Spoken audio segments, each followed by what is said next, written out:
Hi, this is JB from Huffy, and in this video, I will go over how to unpack and assemble your Huffy Valcon bicycle. Before we get started, having some basic tools laid out and ready will help. If you do not have tools, that's okay, as we have included some tools in the box. Tools to have include a 15mm wrench, a 10mm wrench, a 5mm hex or Allen head wrench, a 6mm hex or Allen head wrench, a crosshead or Phillips head screwdriver, wire cutters, or heavy-duty scissors. In the parts box, you will find all the tools necessary to assemble your bike. In the box, you will find a wrench multi-tool and 2 hex wrenches. Start by opening the top of the box and removing the cardboard sheet covering the bike and the cardboard packed around the rear wheel and tire. This will make it easier to remove the bike from the box.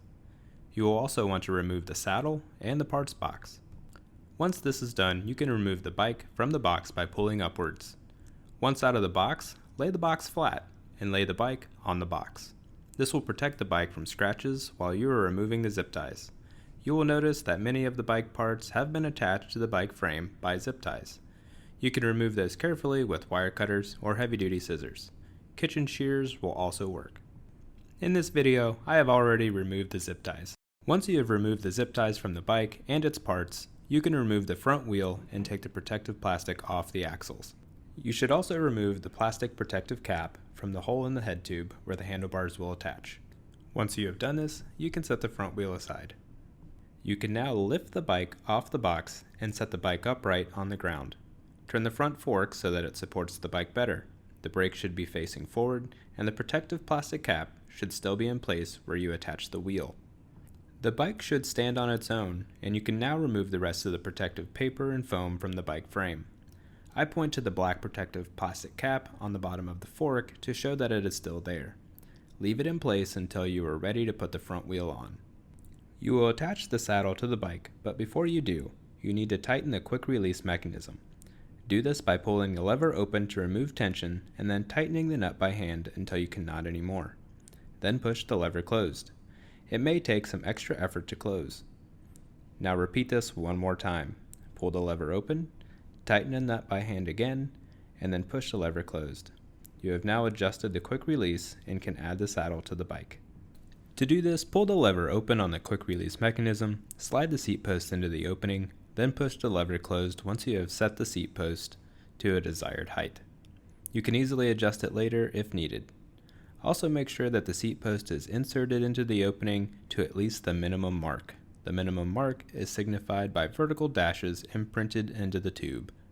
You will see these marks on the handlebar stem as well. At this point, you will need to open the parts box and remove the included multi-tools if you have not done so already. If you have your own tools, you can skip removing the tools from the box. You will use the 6mm hex wrench or the bigger of the 2 included wrenches to attach the handlebars. If you cannot remove the plastic protective cap from the stem, you can loosen the stem a little to help slide the plastic cap off. A half turn should be enough. Now orient the handlebars so they are facing towards the front of the bike and the cables are in the correct location and not tangled. The shifter mechanism will be on the rider's right or the side of the bike with the chain. Slide the handlebar stem into the head tube opening so at least the minimum mark is covered. To align the handlebars evenly with the forks, look straight down from above the handlebars and create even spacing between the back edge of the handlebar and the front edge of the forks using your eyes as a guide. Then use the hex wrench to tighten the stem into place. It can be adjusted for comfort or to fix alignment later. Do not over tighten. Once snug, an additional half turn should be tight enough. Next, you will adjust the handlebars and the stem. Loosen the bolt on the front of the handlebar stem. You do not need to remove the bolt completely. A couple turns will be enough. Once loosened, rotate the handlebars so the arrow on the shifter faces the rider. Then tighten the bolt, being careful not to over tighten. Also make sure the handlebars stay centered in the stem. If it is not, it may not tighten properly. To continue assembly, you will want to release the cable housing from the brake quick release holder. Hold the side of the holder still and pull the housing free. Do not loosen the jam nut holding the brake cable in place. At the other end of the brake cable, you will attach it to the left-hand brake lever. On the lever, you will need to move the adjustment screw and lock collar so the open slot aligns with the slot on the lever housing. Then pull the brake cable through the cable housing, freeing it to make it easier to insert the cable pill into the lever. Insert the cable pill in the opening on the lever and guide the cable through the slot in the lever, adjustment screw, and collar. Once the cable is through the slot, you can tighten the adjustment screw and collar to prevent the cable from coming back out of the slot. At this point, you can tighten the levers into place with the provided hex or Allen head wrench. The lever should be angled down around 30 to 40 degrees. As you tighten, you may hear a plastic crack or pop sound. This is the set nut locking into place. Take care not to over-tighten the levers, checking as you tighten to see if the levers can be moved up and down. You can tighten till movement stops or is very minimal. You can now turn the bike upside down and attach the front wheel. The front brake quick release should still be open from when we were working with it before. If it is not, take a moment to reopen the front brake quick release. If you haven't taken the protective plastic caps off the front wheel axles, do so now.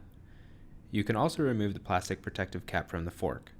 Loosen the axle nuts on the front wheel, but do not remove them. Slide the washers to the outside against the axle nuts. Place the front wheel into the fork. Note the tire tread direction should match the direction of the rear tire. If there is a direction arrow on the sidewall of the tire, it should point towards the rear of the bike. Once the wheel has been placed into the fork, slide the washers into place. The hook on the washer should go into the hook hole on the fork. Take care not to misalign the washer when tightening the axle nuts. Tighten the axle nuts by hand and check front wheel alignment. While keeping the front wheel centered in the fork, tighten the axle nuts with a 15mm wrench or the provided wrench tool. Tighten each side a little at a time until tight. Do not tighten one side completely, as this makes keeping the wheel centered in the fork difficult. Loosen and realign if necessary.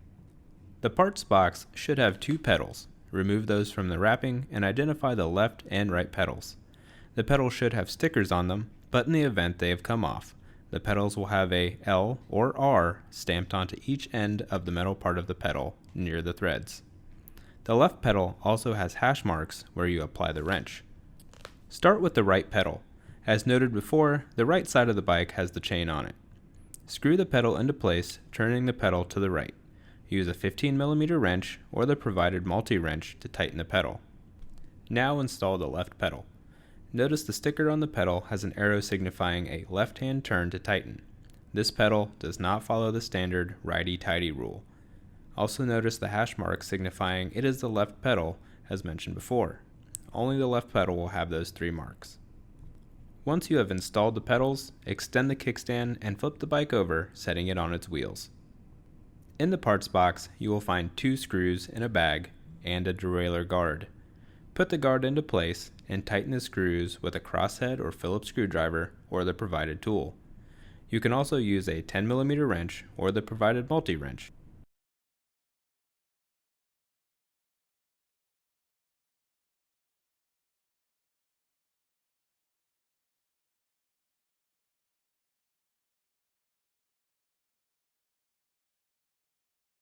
Adjusting the front brakes may take an extra set of hands, but can be done alone with some patience.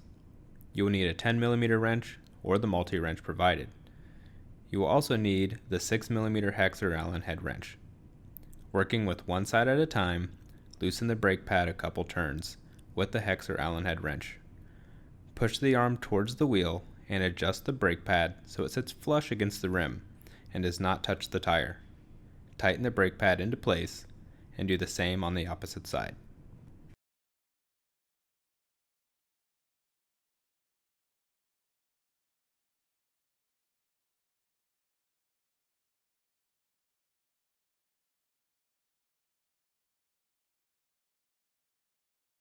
Reconnect the brake quick release. You may notice that there is not enough slack in the cable to do this. This is okay. With no tension on the brake cable, loosen the 10mm jam nut holding the brake cable in place. This should take a turn or less of the wrench. Do not loosen the jam nut excessively. Once the cable can move freely, bring the 2 sides of the brakes together and attach the quick release. You will need to hold the brakes together during this process moving forward. If your hand is not big enough to hold the brake together, ask for someone to help during this step. With the brakes still pressed together against the wheel, pull the slack from the brake cable and tighten the jam nut. Do not over-tighten as it can damage the cable. Test the brake by pulling the front brake lever. The cable should stay in place and not slip through the jam nut. You will notice the brakes are too close to the wheel at this point and are rubbing. Once again, hold the brakes closed with one hand and loosen the jam nut with the other. Do not use the brake lever to do this.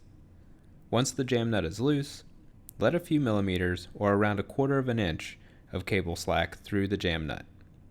Make sure the black cable housing is not hung up outside of the brake quick release or the adjustment screw on the brake lever.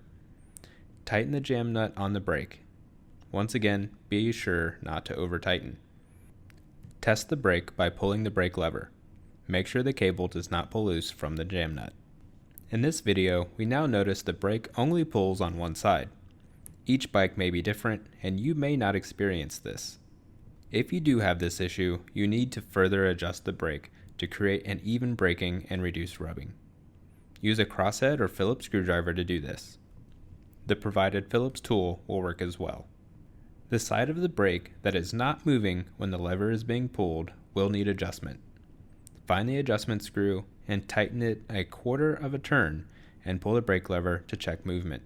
Continue to make 1/4 turn adjustments until the brakes move equally on both sides of the wheel. Check to make sure the wheel spins freely and the brakes do not rub. We will repeat the whole brake adjustment process on the back brakes as well. The procedure is exactly the same.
You will find front and rear safety reflectors in the parts box. To install them, you will need a crosshead or Phillips screwdriver. The tool provided will work as well. On the clear reflector, remove the screw and open the plastic clamp. Place it over the handlebar. Place the screw back in the plastic clamp and tighten, making sure the reflector faces forward. To attach to the rear red reflector, unclamp the seat post quick release and remove the saddle-on post. Slide the reflector up the post. Tighten in place and put the seat post back in the opening and clamp to desired height. You should check the tires on the bicycle at this time. Put air in the tires if needed. The recommended pressure is listed at 35 psi on the sidewall of the tires. Once you have checked your tire pressure, you should now be able to enjoy your Huffy Valcon bicycle. If you have any assembly issues or need parts replacements for something that was broken in shipping, please contact our customer service department at huffybikes.com/contact. Or you can give us a call at 1-800-872-2453.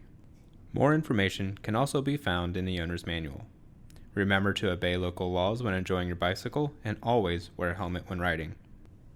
Once again, this is JB from Huffy, and I hope this video helps you with the assembly of your new bike. Now get out there and have some fun.